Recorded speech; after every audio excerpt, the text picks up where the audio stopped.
Howdy folks, Jamboree here, and welcome to this year's Christmas special episode of Puppet Panic, in which I'm going to be discussing the cult TV movie OTTER'S JUG-BAND Christmas, directed by Jim Henson himself. In this film, we centre on Emmet Otter and his ma, who are struggling to make ends meet, but keep their spirits up by singing songs together. Luckily, one day a talent contest is announced, and there's a $50 prize. While Emmet decides to enter in a bid to buy his mother a piano, Ma also braves it to step on stage so she can buy Emmet a fancy guitar. Meanwhile, a gang of hooligans led by the mean Chuck are causing trouble around Emmet's town.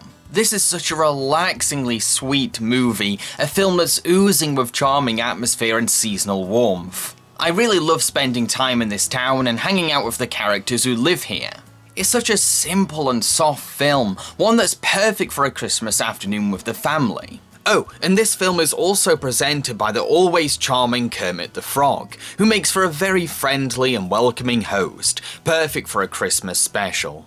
The most endearing aspect of the film is the relationship between Emmet and Ma. They share a really heartfelt bond, one that feels authentically close. I fell in love with these characters because despite going through tough times and being poor, they retain a cheeriness and a sense of humour, which is so inspiring.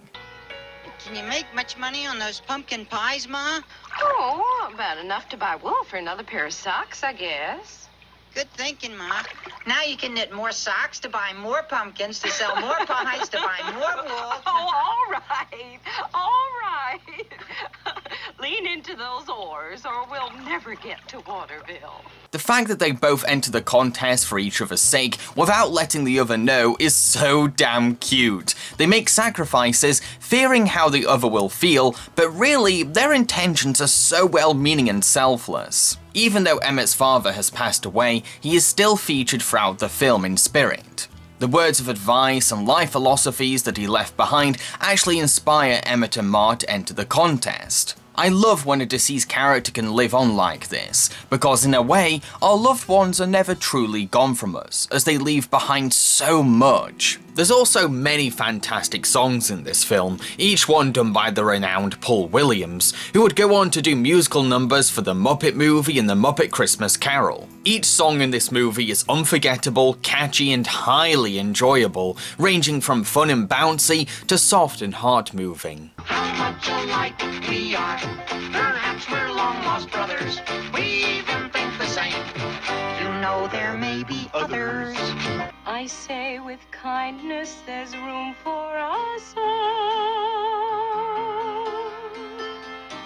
Our world is always changing. Every day's a surprise. I'll admit that many of the songs sound eerily like the numbers from another Paul Williams musical called Bugsy Malone, which is a little distracting at times. But I can't complain too much when I love the songs from Bugsy Malone.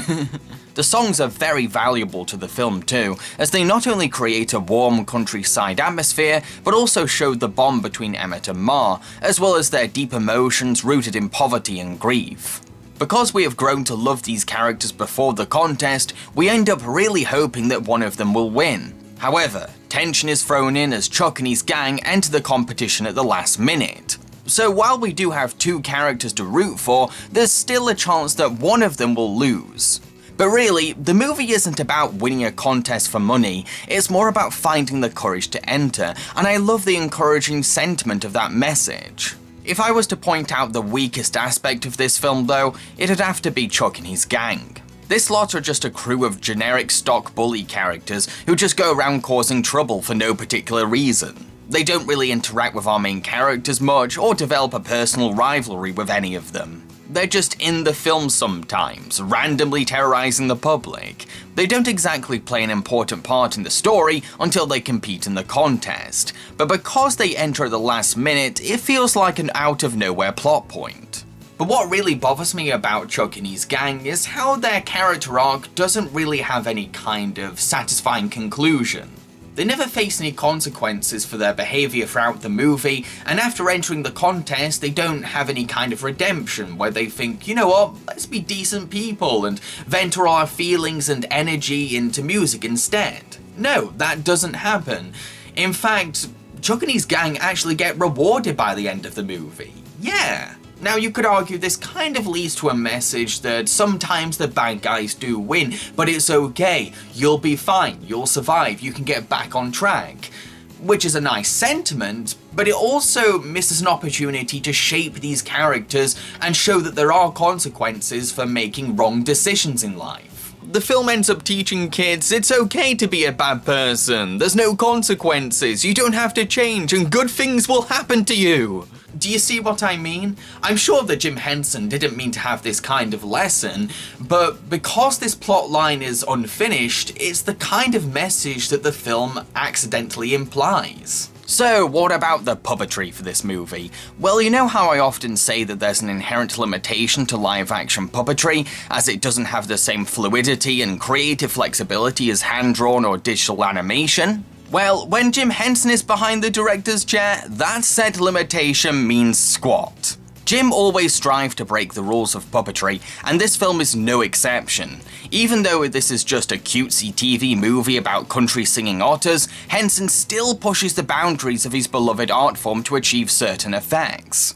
Any other director would look at this movie's script, get frustrated or panic, and find cheap, easy ways to tell the story using puppetry. But not Jim Henson, no. He looks at the script and bravely attempts to challenge himself as a live-action puppetry filmmaker. Even the simplest shots look amazing, because we can see how Jim hasn't cut corners to pull a sequence off. Do these puppet effects sometimes look wonky or not exactly perfect? Sure. Again, puppets can only physically achieve so much, but you can clearly see the practical effort that's been put into the puppetry, as Jim obviously felt optimistic enough to believe that he could do anything with the puppets. And this is why he's recognized as one of the godfathers of puppet filmmaking.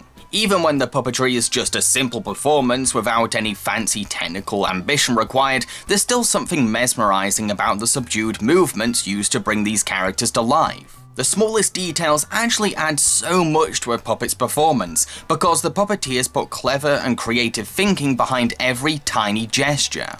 To conclude, OTTER'S JUG-BAND Christmas is a lovely film, one that challenges the limitations of puppetry while also telling a simple story you're bound to fall in love with. Sure, I don't like how the antagonists were written in this film, but I still think that it's a charming Christmas treat. Go get a copy and watch it this Christmas. I really do encourage you to do so. I've been Jamboree, and I hope you enjoyed this review. If you did, then feel free to subscribe to my channel, because I make a lot of videos quite like this one. So, when Puppet Panic returns in 2018, what will I be reviewing? Follow that bird, of course.